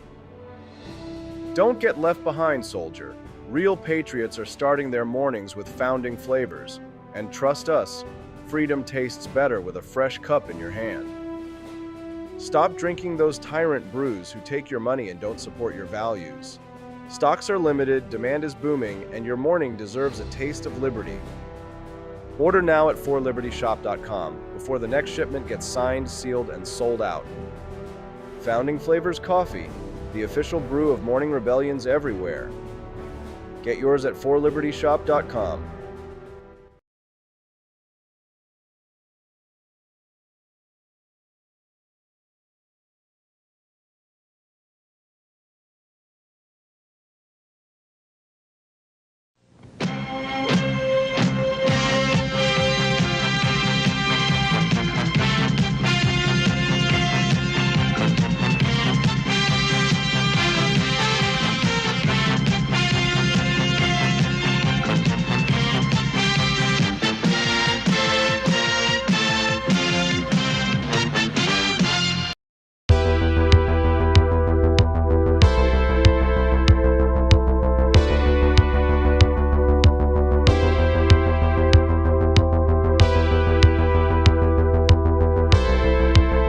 Are you tired of the strange radioactive effects of leftist culture?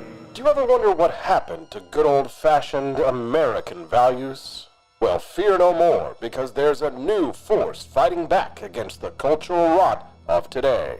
Introducing Culturama, a right-of-center talk show that's taking back the future today. Hosted by none other than blonde bombshell herself, Daniela Pensack.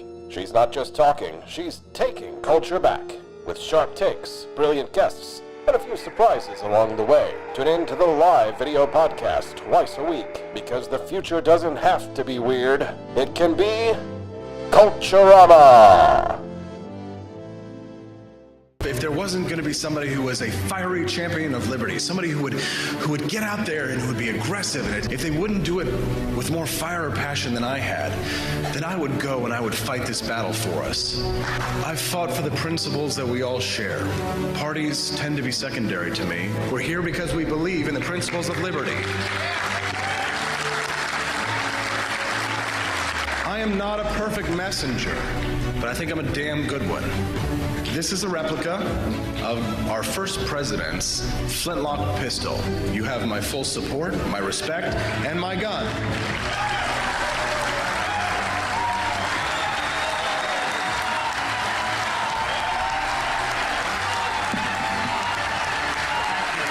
I think that the heart of my philosophy is much more libertarianism than well, that's the fashionable word these days, I guess. A conservative is no longer just that. He's a libertarian and always has been.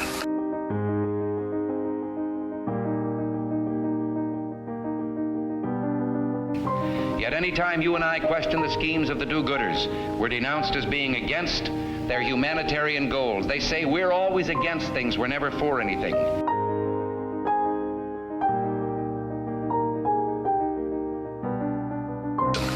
And what is fascism? Fascism is private ownership, private enterprise, but total government control and regulation.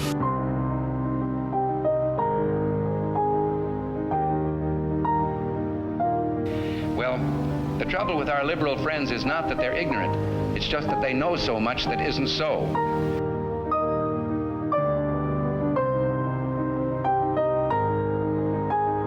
If we lose freedom here, there's no place to escape to. This is the last stand on earth.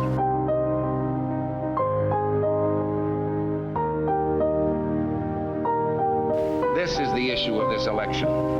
Whether we believe in our capacity for self-government or whether we abandon the American Revolution and confess that a little intellectual elite in a far distant capital can plan our lives for us better than we can plan them ourselves.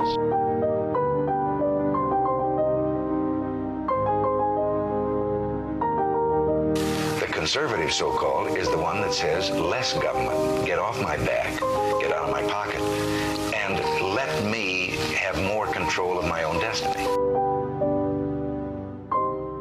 Congressman Massie, couldn't the president just call up the Justice Department and say, release this? I mean, obviously that would be unconventional, but, you know, he's an unconventional president. He absolutely could. There's still time to do that. He could save the Senate a lot of work. It takes them forever to do anything in the Senate, and he could just release the files himself. Now, some people have said, well, how will you know that he's released the files? We will know when rich and powerful men are implicated. So they've claimed that they've been releasing thousands, tens of thousands of documents to Congress already, but what we've discovered is there's not a single new name in those documents. We know because we have survivors through their lawyers who've told us that they have names. We know they know who's in those files, and we'll know if he's given us a complete release. Congressman, no, if powerful men are implicated, that's kind of strange reasoning there, Thomas Massie. So unless Massie gets what he wants, that means that there's something afoot. I don't know. That's very confusing. If the women have the names, I don't know. Maybe they should just tell us the names. That save us a lot of time and energy. Let's hear from another AP who's for liberty. Austin Padgett joins us live here on the Wake Up America show. Good morning, Austin, and welcome to the show. We're glad to have you here today despite all the internet problems. Hope you're doing well. Good morning, Austin. Happy to be here. I heard X was down or something this morning. Yeah, there was some glitches. X, everything was down. The music, you just heard it coming in and out. There's all kinds of challenges, but we'll get through. It looks like we're live and streaming and everything's working on Rumble. So it must be the magnetic poles reorienting finally. Well, yeah, and we know this because now Argentina is running American economics and America is running Argentina economics. So it's those magnetic poles flipping. That's so funny because I made a prediction that, hey, maybe Italy is going to pass, Northern Europe for the first time since the Renaissance. If the blue banana, so to speak, is too neurotic to get rid of their bureaucracy. Hey, we're looking forward to talking to you today about the economy. But first up, I've got to ask you about the pure and total vindication that I had yesterday when I put out the op-ed telling Massie to thank the president, and he did so only just a few hours later. I'm sure that it was all me. But a lot of libertarians, Austin, were very angry at me for suggesting that Massie should patch things up with the president, because they say that that's the president's job, which of course belies a complete misunderstanding of the dynamics of this situation. But Austin, what's your? Thomas Massie has really staked everything, his whole reputation. He's standing next to Ro Khanna for that Anderson Cooper interview I just played. And the Epstein files, if they come out and there is a nothing burger, I don't know how that reflects on him. But it's like, I don't want bad things to happen to Thomas Massie, but he seems to be sticking his head in a vice for Trump and MAGA to turn.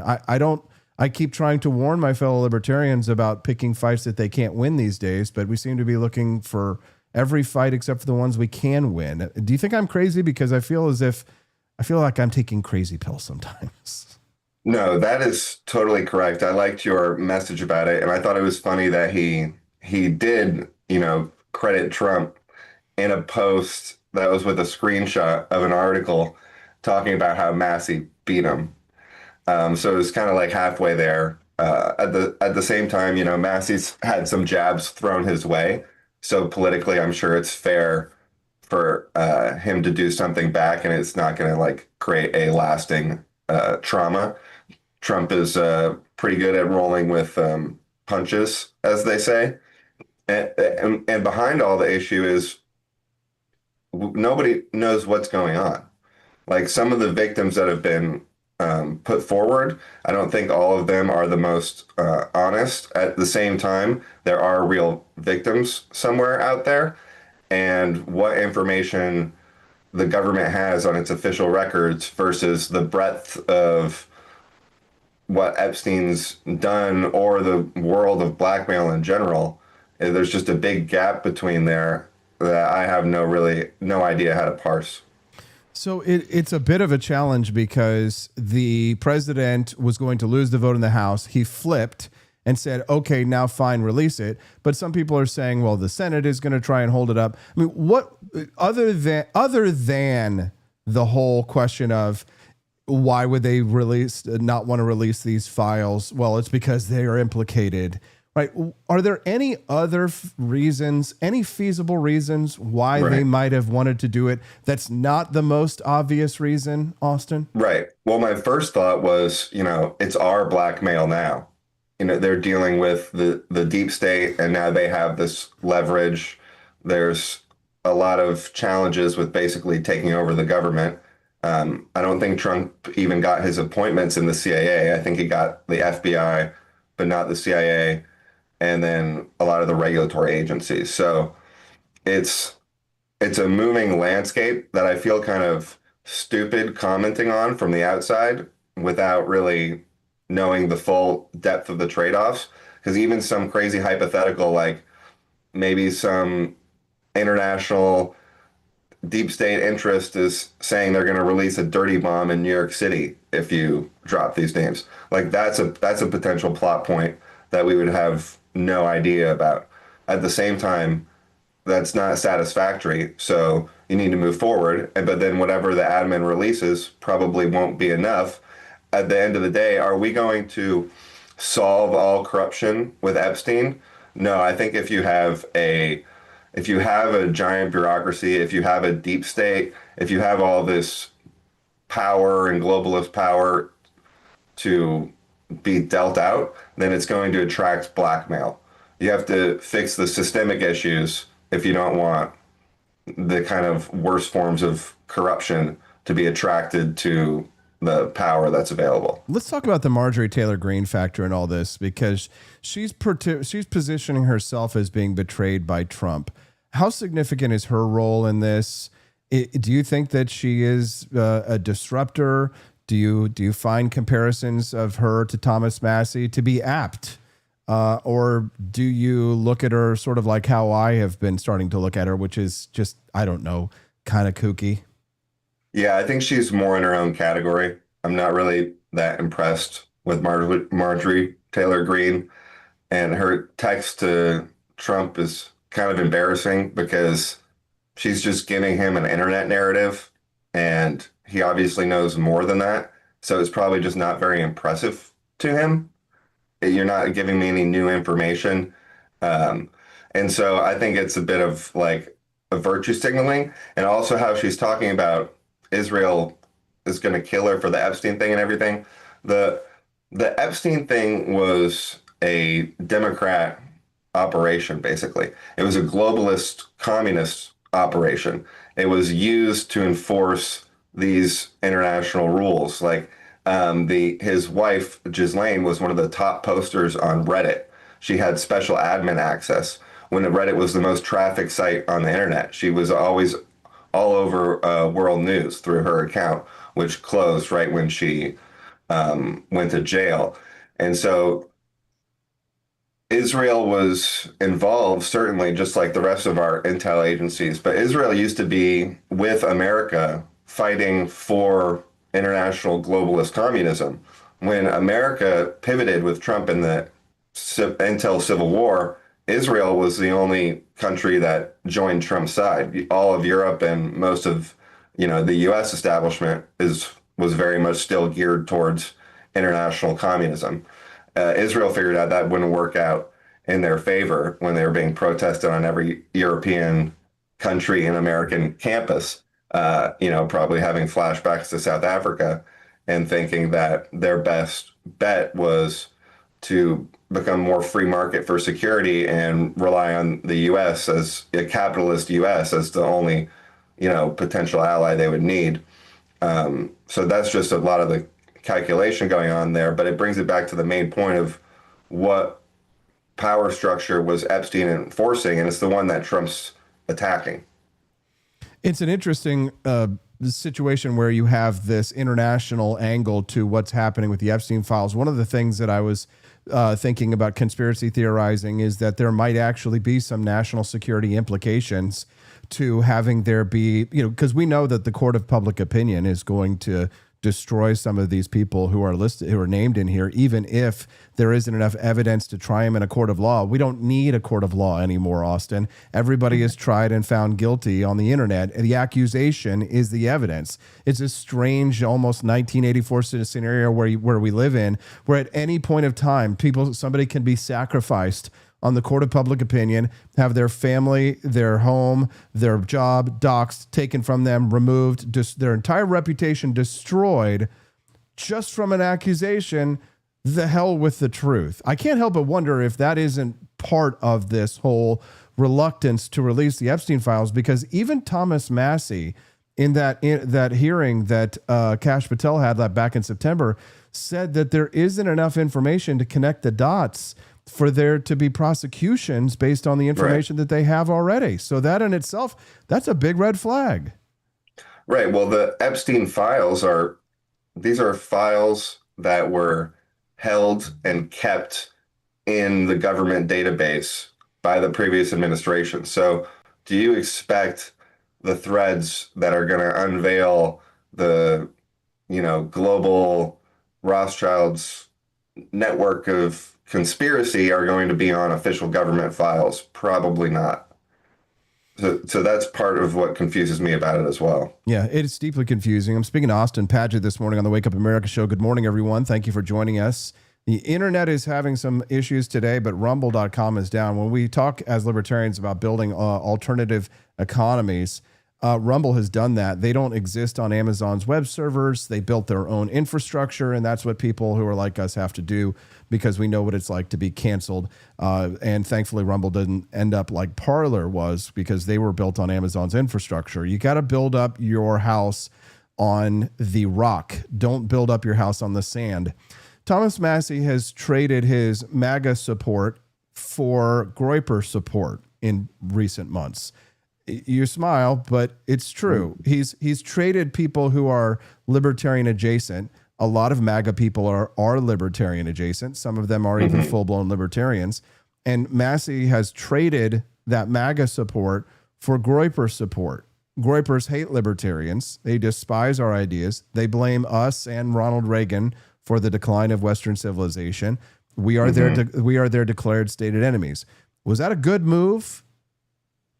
I think if it's hard to describe exactly what Groypers is, but I think if I could definitely give it a good try, but I think if resentment politics grows and it's through just kind of catering to the crowd rather than asserting a libertarian value, then any leader is going to end up as an empty vessel for the crowd. So libertarians are not going to be on the top of that crap heap, so to speak. So the key is the value battle and also improving the existing block of people throughout the mainstream. Like there's not enough juice for the libertarians to do it themselves. We need Con Inc. to get better. And Con Inc. has been getting incredibly better. Like the Daily Wire being a good example, right? We complain about the Daily Wire. A lot of people complain about the Daily Wire.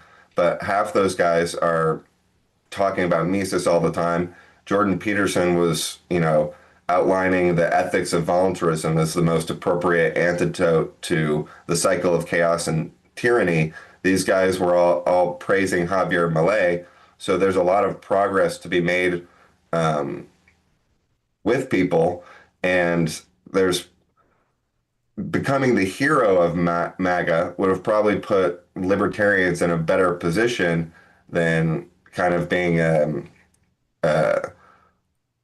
irrelevant or destructive splinter. And when you say irrelevant or destructive, I mean destructive meaning that we actually are doing more bad than we are doing good. And I'm deeply concerned that that's the scenario that we're faced with at the moment in American libertarian history. This seems to be a low water mark that we are facing, Austin. And it's the challenge, of course, and this is what I say, is that nothing changes until we change. I think a lot of people who are like ourselves, who believe what we believe, we think that we can change the outcome by doing the same thing over and over, but that's the definition of insanity. And so we need to disrupt. We need to rise. We need to think about outside the box solutions. More waging war with the most powerful man in the world is probably not in our best interest. Camellia was saying, what are we supposed to do? Just shut up? And I'm like, every once in a while, it might be good for us to shut up and listen and hear what other people have to say, to try and understand things. I mean, nothing more illustrative of this than, people call me a neocon and they're like, oh, Austin, you have too many neocon friends. And I'm like, I have friends and I listen to people from all over the political spectrum. So I entertain an idea without necessarily accepting it. But we seem to be getting even, smaller and smaller into little ideological bubbles that has Hans Hermann Hoppe fighting with Javier Milei, despite him being the most successful libertarian in all of history. And there's probably some bitterness and jealousy in that, but it's also just sort of indicative of where we are. We're sort of retarded, Austin. Yeah, that gets back down to the theme of people trying to be right, right? Yes. A big part of the Trump split happened after everybody was so wrong about the war with Iran because they didn't understand either Trump's motives or that he wasn't controlled by Israel. And he managed that situation amazingly. And you can't be wrong, so you have to double down after. But if you're separating from reality and attempt to double down, eventually it's going to catch up to you because there was actually success in that area. And that success will, build and be recognized. And I predicted over a year and a half ago that libertarians would kind of fail to see the opportunity to coalition. And while the neocons snuck in and then took credit for the prosperity associated with all the ideas that they've been fighting against forever, like deregulation or school choice or the reindustrialization, right? They're gonna get on top of that parade and celebrate, and they're going to coalition with Trump very effectively because they're better at it, even though directionally the neocons are losing in huge ways and libertarians are winning in huge ways. They're swallowing the lumps and coalitioning. It's not their first rodeo, I'm sure, and they're very good at that. So yeah, that's why Lindsey Graham gets the endorsement and Massie doesn't. And the Massie thing is really driving a huge wedge. It's had a similar effect to kind of how the Elon fight with Trump, where basically it just, especially in the case of Massie, it creates an immune defense response around Massie from the movement.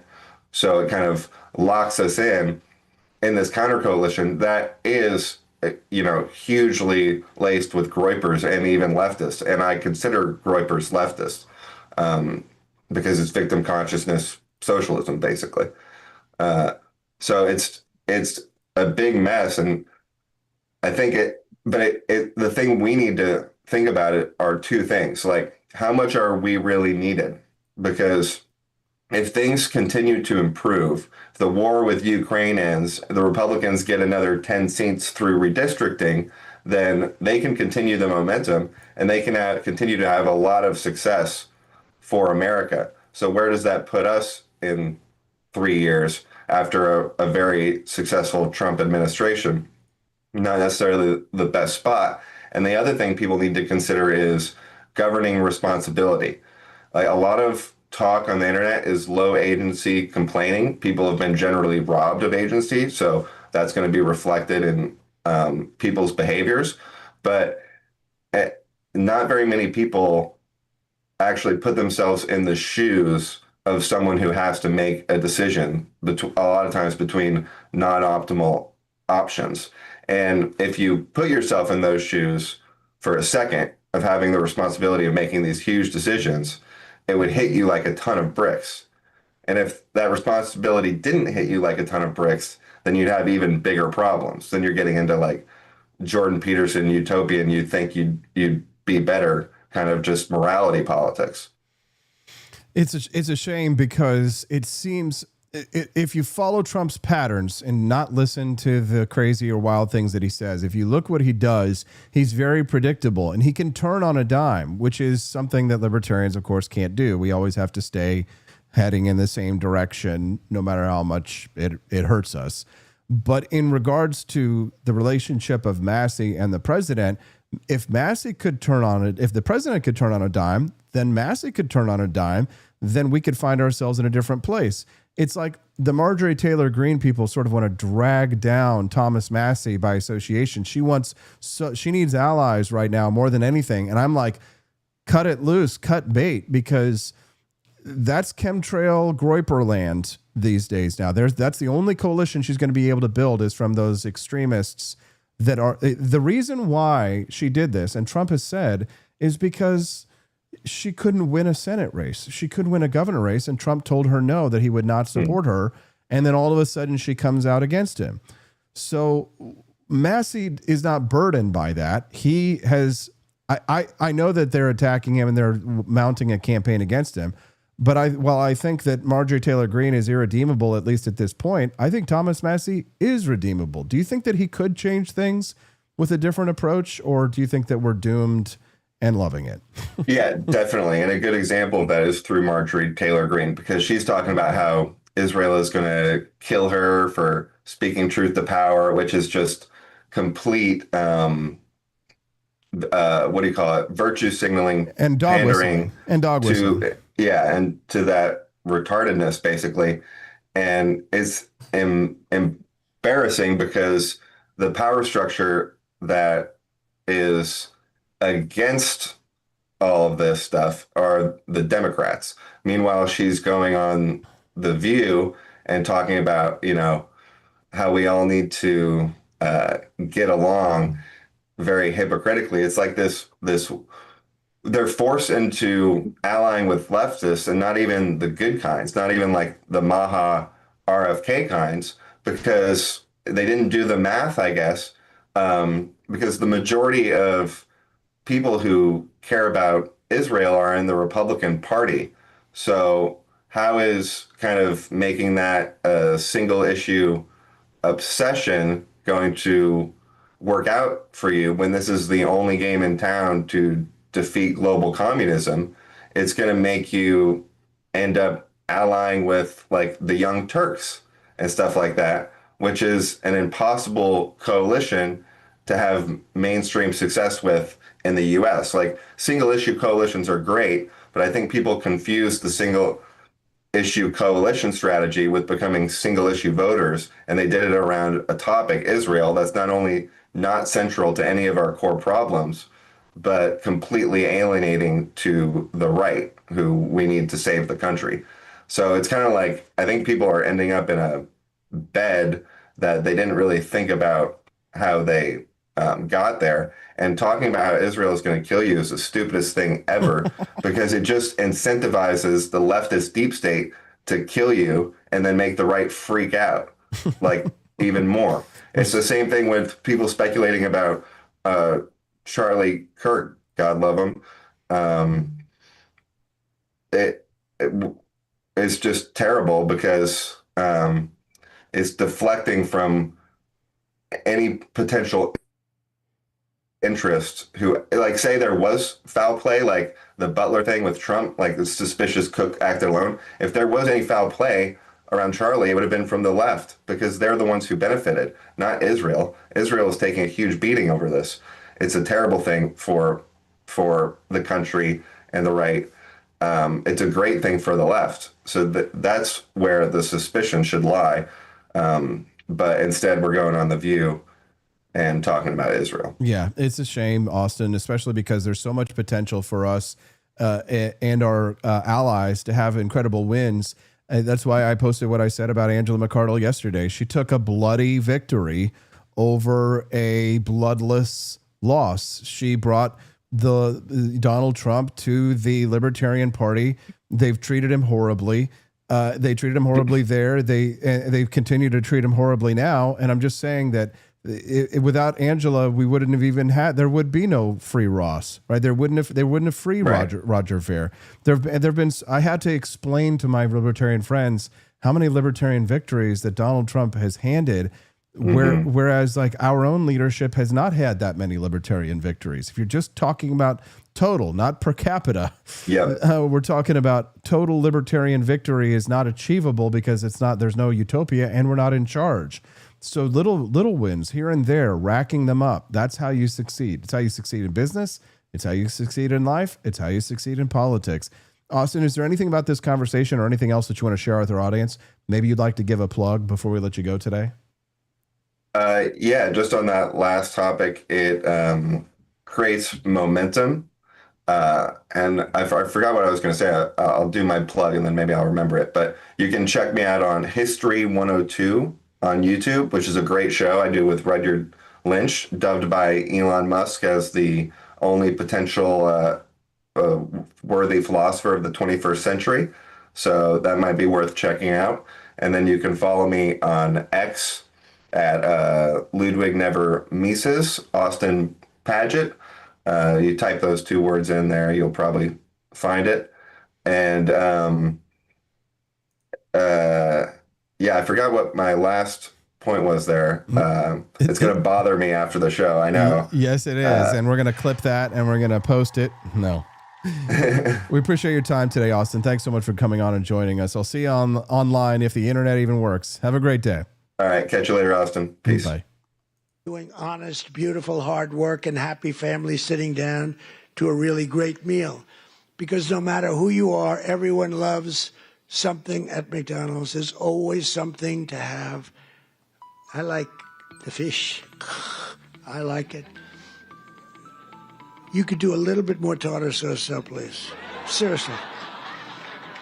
I hate when I say, do you have any tartar sauce? Do you understand that? Yes, he understands that. Doing honest, beautiful. We could all use a little more tartar sauce. No bonus content today. Thanks, guys. Don't scare me, though. Unlock the bonus content tomorrow. Whenever we get the bonus content and we don't unlock it, I'm always like, oh, God, is there going to be a Wake Up America show next month? I think there will be, right? Yes? If you go to the Grift Shop. Guys, I'm not joking. You have got to get your Christmas orders in sooner than you think. I know that it seems like it's far away, but in terms of shipping and holiday shipping, I'm not Amazon. I can't compete with Amazon. I can only do the best I got with limited resources and rack up the small victories before I can become McDonald's. I got to sell coffee at forlibertyshop.com and ship it as quickly as I can. Guys, go to forlibertyshop.com. That's the number 4, libertyshop.com. Check out all of our holiday specials. Buy 2, get 15% off. Pretty much everything in the store. If you go to forlibertyshop.com, you will find incredible Christmas gifts for the patriot in your life. Martha's Mint Founding Flavors coffee is delicious. Hilarious sweaters for Christmas morning. We the People Constitution earrings for the ladies. You'll save 15% if you put in the code buy 2 save 15. Appeal to Heaven embroidered hats. Less government, more football graphic pullovers. The internet is really screwing up today. Latest product drops. You can see there on the front page. Scroll down. Check it out. We've got our brand new Prime Minister of Japan, Sanae Takeichi political footwear. Who's going to buy this? I have no idea. I would normally be pressing all kinds of buttons here, making sound effects, laughter, but it's just me. This is what my voice sounds like, unadulterated, but the internet stinks. There it is.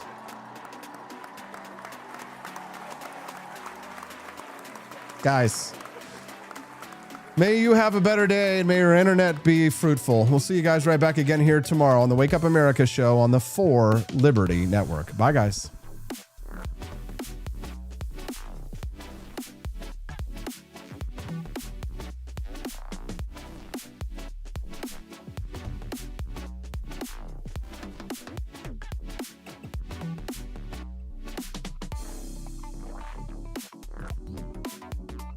Imagine bringing George Washington back to life. Just to explain that in 2025, men can get pregnant, waving an American flag might offend someone, and our government is $34 trillion in debt. But that's not all, George. We have drag queen story hour for toddlers. Pronouns are mandatory. And Harvard can't define woman. Oh. And we send billions to Ukraine but can't fix potholes in Ohio. You know, just normal modern empire stuff. I'm sure he'd be totally cool with it. Right after he finishes reloading. He didn't cross the Delaware for this nonsense, but you can carry on the fight with gear that would have made King George cry. Shop bold, shop free, shop4libertyshop.com.